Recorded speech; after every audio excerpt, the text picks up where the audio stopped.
दोस्तों नमस्कार। मैं मिथिला की बेटी आप सबको प्रणाम करती हूँ। आज की टॉपिक बहुत ही इम्पोर्टेंट है। मैं अभी आए दिन ये देखती हूँ, मुझे देखने को मिलता है कि जब आप सेकंड बेबी प्लान करते हैं तो उसमें फर्स्ट बेबी को बहुत ज़्यादा एडजस्ट करने पड़ते हैं, राइट। तो मैं इस बात पे ये कहना चाहूँगी, I am not agree with this statement. मैं जब मैंने जब प्लानिंग किया अपने सेकंड बेबी की, तो मुझे लगा था कि कैसे होगा, it's very difficult, but that time I was really totally worried how can I do that. But मैंने एक चीज़ देखा, जब मैं प्रेग्नेंट हुई मेरी तबीयत थोड़ी सी ख़राब चल रही थी। मुझे फर्स्ट बेबी के टाइम में भी मुझे बहुत परेशानी हुई थी। इवन डिलीवरी रूम तक मुझे जाने में वॉमिट वगैरह का सफ़र करना पड़ा था। मेरी तबीयत अच्छी नहीं रहती थी, तो उसमें भी मुझे लगता है लास्ट मंथ तक मैं और मेरे हस्बैंड ही रहे थे। फर्स्ट वाले में भी कोई साथ में नहीं थे, ना माँ जा सकती थी और ना ही दोनों माँ में से कोई नहीं जा सकती थी हमारे पास। दोनों ने बोला आ जाओ, बट नहीं पॉसिबल है कि क्योंकि आप आते हैं तो क्या होता है कि शादी हो जाती है, फिर हस्बैंड नहीं बोलते कि तुम मेरा काम करो, लेकिन क्या होती है कि एक अटैचमेंट होती है और फिर हम सोचने लगते हैं कि अगर हम चले गए यहाँ से तो फिर प्रॉपर उनका भी तो खाना वाना का ध्यान रखना है, इस तरीके से। तो फिर मैं लास्ट के मुझे लगता है अराउंड 8 मंथ मेरा स्टार्ट होने वाला था, तो फिर मैं मायके चली गई थी। क्योंकि मुझे बहुत परेशानी हो रही थी। डेफिनेटली मैं बहुत चीज़ों को ट्रैवल कर रही थी, बहुत सारी चीज़ें हो रहे थे, तो मैं लास्ट के मंथ में गई थी और मेरे दोनों बच्चे मुझे सिजेरियन हुए हैं। फिर मैं कुछ मंथ तक रियाज के टाइम में रही थी उस वक्त, क्योंकि मुझे सेकंड बेबी की ये नहीं थी कि मुझे पढ़ाना है, या उस वक्त मुझ पर सेकंड बेबी की लायबिलिटी नहीं थी। जैसे मेरे सेकंड बेबी की बात जैसे जो मैं कर रही हूँ, तो क्या होता है कि जब आप सेकंड बेबी की प्लानिंग करते हैं ना, दोनों के बीच में जो भी गैप होता है, 4 साल 5 साल 3 साल जो भी होता है, या फिर जब आप बच्चे को पढ़ाई के लिए देते हैं ना, तो फिर लगता है कि नहीं उस फर्स्ट बेबी को पढ़ाई में डिस्टर्बेंस नहीं आनी चाहिए। तो रेयांस के टाइम में मैं थी मायके में रही थी, मुझे लगता है 1.5-2 मंथ या 2.5 मंथ या 3 मंथ जो भी व्हाटएवर। फिर मैं सेकेंड बेबी की प्लान उसके 4 साल के बाद हमने किया। बट हस्बैंड की का कथन था कि नहीं, एक ही रहने देते हैं, और उन्हें गर्ल चाहिए थी फर्स्ट चाइल्ड में ही।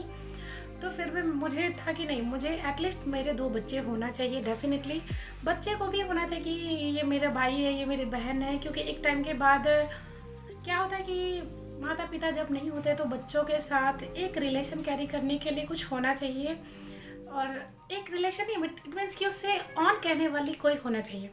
फिर हमने सेकंड बेबी का प्लानिंग किया।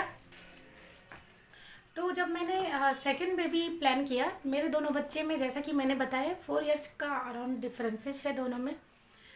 तो मेरी दोनों डिलीवरी दरभंगा में हुई थी, एक इंदिरा मैम के पास, दूसरा बबीता मैम के पास।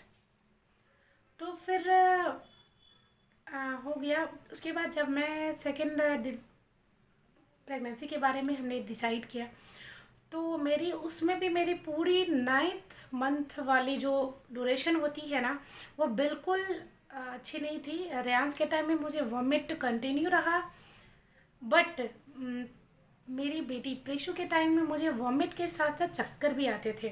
तो मैं हार्डली कभी, मुझे नहीं लगता कि मैं 10 मिनट कभी खड़ी हुई होंगी। तो मुझे परेशानी इसमें थोड़ी सी ज़्यादा थी अकॉर्डिंग टू फर्स्ट चाइल्ड। फिर जब दूसरा, जैसा कि मैंने बताया कि मैं प्रेग्नेंट, दूसरी बार मैंने प्रेगनेंसी का सोचा, तो मुझे मेरे बच्चे ने, मेरा फर्स्ट चाइल्ड जो था ना, वो पूरे 9th मंथ तक, बहुत छोटा था फिर भी उसने मुझे रोज़ मेडिसिन खिलाया, पानी चाहिए होता था तो वो देता था। इवन आज भी वो बहुत ही हेल्पफुल बच्चा है मेरा। और ये बात है, आई am not saying that it's totally wrong कि फर्स्ट बेबी पे इफेक्ट आता है, but it's all depend on your thought, what you can, which type things you can do. तो दोनों को क्या है कि आप एडजस्ट कैसे करते, it's all depend on parents. मेरी जो बेटी हुई तो मुझे शुरू में मेरा बेटा हैप्पी था, 9 मंथ तक केयर किया, हर चीज़ किया, हम हॉस्पिटल में उसको लेके गए थे। क्योंकि मैंने कभी किसी के पास बच्चे नहीं छोड़े अपने, कभी नहीं, और मेरा बच्चा रहा भी नहीं कभी। तो फिर क्या था कि जब मेरा सेकंड बेबी हुआ तो वो 2 दिन वो 2 दिन मेरे और मेरे हस्बैंड के लिए वाकई में बहुत डिफ़िकल्ट सिचुएशन था, क्योंकि रेयांश एडजस्ट नहीं कर रहा था। मैंने जैसा कि बताया कि आप सही बोल रहे हो, but totally not agree with this. इसलिए मैंने बोला कि वो 2 दिन उसे सिर्फ बोलते थे इसे हटाओ। तो फिर मैं और मेरे हस्बैंड, मैं और सुमन, हम दोनों बहुत टेंशन में आ गए कि कैसे से करें, इन दोनों की बॉन्डिंग कैसे बनाए। तो फिर मेरे पतिदेव ने बोला कि क्यों ना प्रीतो ऐसा करते हैं कि इसे कन्विंस करते हैं कि आप केयर करो। फिर मैंने बोला कि यस, ये पॉइंट सही है। हम लोग अटेंशंस फर्स्ट को दे के सेकेंड के लिए उसको अप्रिशिएट करते हैं कि आप इसकी केयर करो। 2 दिन एडजस्ट नहीं किया, तीसरे दिन से तो खबरदार को इसकी बहन को छू तो ले।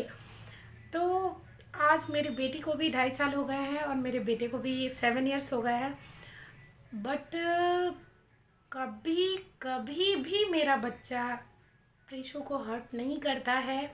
वो हमेशा उसकी केयर करता है, उसे कभी मैंने फील नहीं होने दिया। मुझे याद है जब मैं डिलीवरी होके आई थी और मेरी मम्मा, मैं मायके गई थी सेकेंड टाइम में भी डिलीवरी के बाद, उसमें तो मैं 1 मंथ भी नहीं रह पाई थी हार्डली। तो जब मेरी मम्मा ऑयल लगाती थी अगर प्रीशु को, तो रेयांश को भी लगाती थी, बट रेयांश का कथन होता था नहीं मामा विल डू। तो मैं उससे बोलती थी ठीक है, मैं आप ही का करूँगी। मैंने कई बार अपने दोनों बच्चे को एक साथ तेल लगाया है। आज भी इतनी ईयर्स के दोनों हैं, फिर भी मैं रोज़, अगर आप, मैं रोज़ नहीं बोलूँगी, जब कभी मैं बहुत ज़्यादा थकी हूँ या फिर तबीयत नहीं ठीक लगती है देन तो नहीं, अदरवाइज़ मेरी कोशिश रहती है कि मैं अपने दोनों बच्चे को रोज़ मालिश करूँ। दोनों के साथ मैं मस्ती करती हूँ, खेलती हूँ, डांस करती हूँ, बॉलिंग करती हूँ, हाइड एंड सीक खेलती हूँ। दोनों को मैं पहुँचाती हूँ, स्कूल से लाती हूँ। दोनों के बीच जो बॉन्डिंग मैं चाहती थी, मैंने बनाया, और उसमें ईश्वर का बहुत बड़ा सपोर्ट रहा है हमेशा। तो ये सब आप पे निर्भर करता है कि आप अपने बच्चों के बीच में बॉन्डिंग कैसा बनाते हैं। किसी एक को अटेंशन कम ज़्यादा थी क्या, नहीं हो सकता है। मैं जानती हूँ छोटे बच्चे को अटेंशन की ज़्यादा ज़रूरत होती है, क्योंकि बड़े बच्चे बड़े होते हैं, बट उसे यहाँ से बड़ा बनाइए। उसे इतनी लाइबिलिटी मत दे दीजिए कि आप बड़े हो गए, आप खुद से खुद का काम करो। नहीं, समटाइम माई हस्बैंड से he can do all work, उसे छोड़ दो, वो कर लेगा नाउ। बट मैं बोलती नहीं, जैसे मैंने शुरू से अब तक किया है मैं आगे भी करूँगी। उससे मुझे ये एहसास नहीं दिलाना है कि मम्मा डैडू प्रीशु को ज़्यादा अटेंशन दे रहे हैं, लव कर रहे हैं। और मुझे नहीं लगता कि ऐसा लाइन मैंने कभी मेरे बच्चे के मुंह से सुना। दूसरी बात, बहुत लोगों को मैंने कहते सुना है कि बच्चा गुस्सा हो गया, उसे चाहिए। तो ये हम जब बोलते हैं ना, समटाइम्स क्या होता है कि हमारी जो भी हम बोलते हैं वो हमारे शरीर वैसे ही वाइब्रेट करते हैं। तो मैंने अपने बच्चों के सामने आज तक नहीं बोला है कि बहुत ज़िद्दी है, बदमाश है, इसे चाहिए तो चाहिए, ये रूठ जाता है या गुस्सा करता है, मैंने नहीं बोला। सुप्रीत को तो आज भी नहीं पता है गुस्सा क्या होता है। वो समटाइम्स अब कुछ कुछ लर्न कर रहे हैं स्कूल जाके, अदरवाइज 7 इयर्स में मैंने, मेरे जो बच्चे हैं, फर्स्ट चाइल्ड की बात कर रही हूँ मैं, उसने कभी ऐसा कोई चीज़ नहीं किया जिससे मुझे लगा हो कि नहीं बच्चे बहुत ये होते हैं। हाँ, मेरी सेकंड बेबी थोड़ी सी वीक है, क्योंकि उसने कोविड को फेस किया है। उसकी वेट काफ़ी कम थी, मुझे जब मैं 7.5 महीने की थी तो वो हार्डली 7 ग्राम या ऐसे कुछ थी।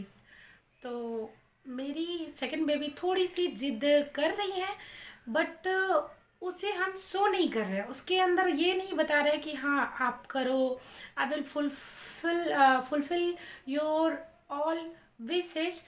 बट सही बात है, I will try to my best to be best parents for my kids, but हर बात पूरी नहीं करूँगी जो इलीगल हो, यानी illegal in the sense of कि उसकी हर फरमाइश को मैं पूरी नहीं कर सकती हूँ जो गलत हो। अगर वो गलत है तो उसे गलत कहना सीखिए कि you are wrong here, you should not company to your child when he is doing something wrong. तो ठीक है, बस इतना सा कहना था। उम्मीद करती हूँ आप सभी को पसंद आया हो। Please like share and subscribe my channel Mithila की बेटी। लव यू गाइज, थैंक्स, ऐसे ही मुझे सपोर्ट करिए। और उम्मीद करती हूँ मैंने अपनी एक प्रेगनेंसी जर्नी आप सभी के साथ शेयर किया हो तो अच्छा लगा। Thank you. देखिए आ जाओ जल्दी आ जाओ। देखिए अभी मेरी छुटकी आ गई। कम कम कम कम कम कम कम कम कम। नो, डोंट ओपन योर बन, डोंट ओपन योर बन। ये पता है इसने चोटी खोल दिया जस्ट इसलिए कि मम्मा ने भी खोला हुआ है, राइट प्रीजू? Say bye, love you guys. Flying kiss कर दीजिए, फ्लाइंग किसी बोलो। Please like share and subscribe Mithila की बेटी। बाय।